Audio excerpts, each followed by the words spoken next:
السلام علیکم ورحمۃ اللہ وبرکاتہ۔ پیارے دوستو، کبھی آپ نے سوچا وہ لمحہ کیسا ہوگا جب ہماری سانسیں رک جائیں گی، ہماری آنکھیں بند ہو جائیں گی اور ہم اس دنیا کو ہمیشہ کے لیے چھوڑ جائیں گے؟ کیا آپ جانتے ہیں موت سے 40 دن پہلے انسان کی تقدیر کے اوراق بدل دیے جاتے ہیں، فرشتے اس کے نام پر مہر لگا دیتے ہیں اور آسمان پر لکھ دیا جاتا ہے یہ بندہ اب مردہ ہے، جبکہ زمین پر وہ ہنستا کھیلتا جی رہا ہوتا ہے۔ مگر پھر آہستہ آہستہ وہ دن آتا ہے جب سب کچھ بدل جاتا ہے، روح قبض کی جاتی ہے، قبر کے سوالات ہوتے ہیں اور ایک نیا یا تو خوشبودار یا خوفناک سفر شروع ہوتا ہے۔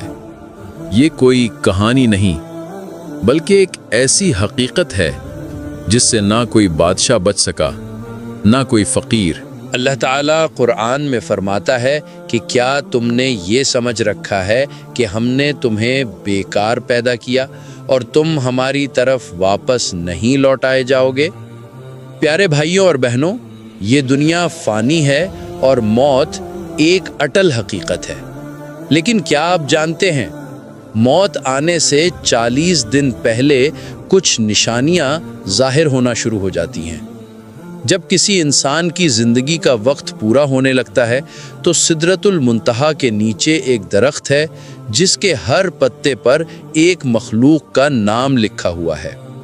جب کسی کا وقت آتا ہے تو اس کا نام والا پتا گر جاتا ہے، پھر آسمان کے تمام فرشتے کہتے ہیں یہ بندہ اب زندہ نہیں رہا۔ پھر اس کے نصیب کی روزی، پانی، ہوا، سانس آسمان سے روک دی جاتی ہے۔ فرشتے مشرق سے مغرب تک اس کا رزق ڈھونڈتے ہیں مگر کچھ نہیں پاتے۔ پھر ایک وقت آتا ہے جب بندہ بستر پر پڑا تڑپ رہا ہوتا ہے، درد میں، بے چینی میں، وہ سمجھتا ہے یہ عام بیماری ہے، لیکن اصل میں یہ وہ لمحے ہوتے ہیں جب ملک الموت علیہ السلام اس کے سرہانے بیٹھ چکے ہوتے ہیں۔ ملک الموت کہتا ہے میں وہی ہوں جس نے تیری ماں، تیرے باپ اور تیرے بچوں کی روح قبض کی تھی، اور آج تیری باری ہے۔ یہ سن کر بندہ لرز جاتا ہے، لب کانپنے لگتے ہیں، دل گھبرا جاتا ہے اور آنکھوں میں خوف اتر آتا ہے۔ پھر دنیا کہتی ہے اے نافرمان، میں تجھ سے بیزار ہوں، تو نے مجھے رب سے زیادہ چاہا، اب میں تجھے تنہا چھوڑ رہی ہوں۔ اس کا مال و دولت کہتا ہے تو نے ہمیں حرام طریقے سے کمایا، گناہوں میں ظاہر کیا، آج ہم تیرے کسی کام نہیں آئیں گے۔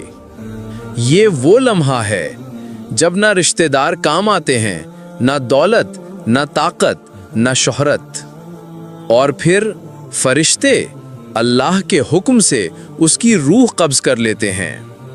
جسم اکڑ جاتا ہے، آنکھیں چھت کی طرف جم جاتی ہیں اور پھر ایک سناٹا چھا جاتا ہے۔ دنیا کی ہر روشنی بجھ جاتی ہے اور ایک اندھیری خوفناک دنیا شروع ہو جاتی ہے۔ پھر میت کو کفن پہنایا جاتا ہے اور قبر میں اتارا جاتا ہے۔ نہ روشنی، نہ بستر، نہ کوئی ہمراز، نہ کوئی سہارا، صرف تنہائی، خاموشی اور انتظار۔ پھر زمین کانپتی ہے اور منکر و نکیر قبر میں اتر آتے ہیں۔ ان کی آواز بجلی کی گرج جیسی، آنکھیں شعلوں کی طرح۔ پھر سوال ہوتے ہیں من ربک، تیرا رب کون ہے؟ ما دینک، تیرا دین کیا ہے؟ ما تقول فی ھذا الرجل، اس نبی کے بارے میں کیا کہتا تھا؟ اگر بندہ نیک ہوتا ہے تو اللہ اسے توفیق دیتا ہے، زبان پر نور جاری ہوتا ہے اور وہ کہتا ہے ربی اللہ، دینی الاسلام و نبی محمد صلی اللہ علیہ وسلم۔ پھر قبر کشادہ ہو جاتی ہے، جنت کی کھڑکیاں کھل جاتی ہیں، ایک خوشبودار مہمان آتا ہے اور کہتا ہے میں تیرے نیک اعمال ہوں، میں تیرا قیامت تک ساتھ دوں گا۔ اور اگر بندہ گنہگار ہو تو زبان بند ہو جاتی ہے، سوالوں کے جواب نہ بن پاتے، قبر تنگ ہو جاتی ہے اور ایک بدبودار شکل والا شخص آتا ہے، کہتا ہے میں تیرے برے اعمال ہوں، میں تجھے تنہا نہیں چھوڑوں گا۔ پیارے دوستو، یہی وہ لمحہ ہے جب بندہ پچھتاتا ہے، روتا ہے، چیختا ہے، لیکن وقت گزر چکا ہوتا ہے، قبر بند ہو چکی ہوتی ہے، اندر صرف تنہائی، خوف اور انتظار، نہ کوئی آواز، نہ کوئی سہارا، بس ایک خاموشی جو دل کو کاٹتی ہے۔ پیارے بھائیوں، بہنوں، کیا ہم تیار ہیں ان سوالوں کے لیے؟ کیا ہم نے دنیا کو صرف دنیا سمجھا یا آخرت کے سفر کا زاد راہ تیار کیا؟ یاد رکھو، دنیا دھوکے کا سامان ہے، اصل زندگی تو قبر کے بعد شروع ہوتی ہے۔ یہاں جو ہم بوئیں گے وہی وہاں کاٹیں گے۔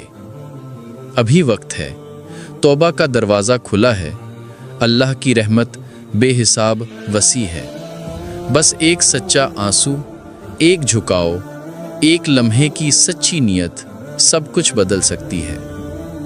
کیا ہم نے کبھی سوچا ہے کہ قبر کے بعد کا سفر ہمیں کہاں لے جائے گا؟ کیا وہی انسان جو دنیا میں مسکراتا رہا آج چیخ رہا ہوگا، یا وہ جو دنیا میں روتا رہا آج جنت کی ٹھنڈی ہوائیں پا رہا ہوگا؟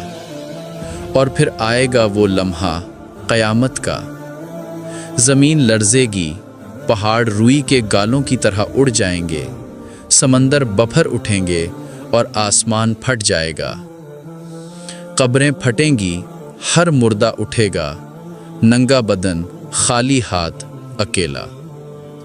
اس دن کوئی ماں اپنے بچے کو نہ پہچانے گی، کوئی باپ اپنے بیٹے کو نہ پوچھے گا، ہر ایک کہے گا نفسی نفسی، بس میری جان بچ جائے۔ پھر نامہ اعمال پیش کیا جائے گا، ہر چھوٹا بڑا گناہ، ہر نیکی سامنے رکھی جائے گی بغیر کسی کمی بیشی کے۔ جس نے ظلم کیا، جھوٹ بولا، زکوٰۃ روکی، نماز چھوڑی، حرام کھایا، آج کوئی وکیل نہ ہوگا، بس اللہ کا انصاف ہوگا۔ اور پھر آئے گا پلِ صراط، جو تلوار سے زیادہ تیز اور بال سے زیادہ باریک ہوگا۔ کچھ بجلی کی طرح گزر جائیں گے، کچھ ٹھوکر کھا کر جہنم میں جا گریں گے۔ جہنم، جہاں نہ زندگی ہے نہ موت، صرف چیخیں، پکاریں اور حسرتیں۔ لیکن دوسری طرف وہ لوگ ہوں گے جن کے چہرے نور سے چمک رہے ہوں گے، جنہیں رب کی طرف سے آواز آئے گی، سلام قولا من رب رحیم، یعنی سلامتی ہو تم پر، رحم کرنے والے رب کی طرف سے کہا گیا سلام۔ یہی لوگ کامیاب ہوں گے، یہی اصل جیت ہے۔ پیارے دوستو، اب سوال یہ نہیں کہ موت کب آئے گی، بلکہ یہ ہے کہ ہم کس حال میں ہوں گے جب وہ آئے گی۔ قرآن مجید میں اللہ تعالیٰ فرماتا ہے کل نفس ذائقۃ الموت، یعنی ہر جان کو موت کا ذائقہ چکھنا ہے۔ اور ہمارے پیارے نبی صلی اللہ علیہ وسلم نے فرمایا اکیسکم من ذکر الموت اکثرا واحسن لما بعدہ استعدادا، یعنی تم میں سب سے عقل مند وہ ہے جو موت کو زیادہ یاد کرے اور اس کے بعد کی زندگی کے لیے تیاری کرے۔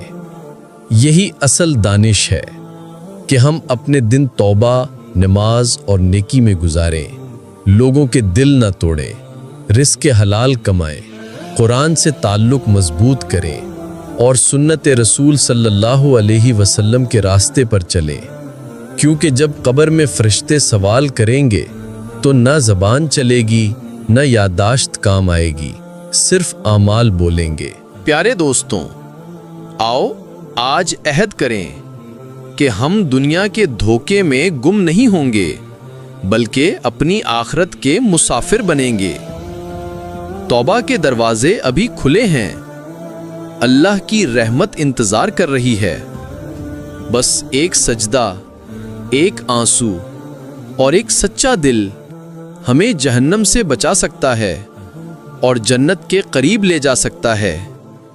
یاد رکھو، اللہ کے احکامات صرف بندش نہیں بلکہ رحمت ہیں۔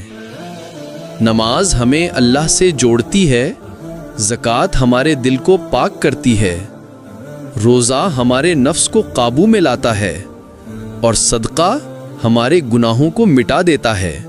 قرآن میں اللہ فرماتا ہے وَأَقِيمُوا الصَّلَاةَ وَآتُوا الزَّكَاةَ وَأَطِيعُوا الرَّسُولَ لَعَلَّكُمْ تُرْحَمُونَ، نماز قائم کرو، زکوٰۃ دو اور رسول کی اطاعت کرو تاکہ تم پر رحم کیا جائے۔ اگر ہم اللہ کے حکموں کو دل سے اپنائیں تو دنیا بھی آسان ہو جاتی ہے اور آخرت بھی روشن۔ ایک سچا واقعہ، حضرت حسن بصری رحمت اللہ علیہ کے پاس ایک شخص آیا، اس کی آنکھوں میں آنسو تھے۔ اس نے کہا، حضرت، میں نے ساری زندگی گناہوں میں گزار دی، کیا اب بھی میرے لیے توبہ کا کوئی دروازہ باقی ہے؟ حضرت حسن بصری نے مسکرا کر کہا، اللہ سے مایوس ہونا سب سے بڑا گناہ ہے۔ جس رب نے فرعون کو موسیٰ علیہ السلام کے دروازے تک پہنچا دیا، وہ تمہیں بخشنے میں دیر کیوں کرے گا؟ بس سچے دل سے پلٹ آؤ، اللہ تمہارے گناہ نیکیوں میں بدل دے گا۔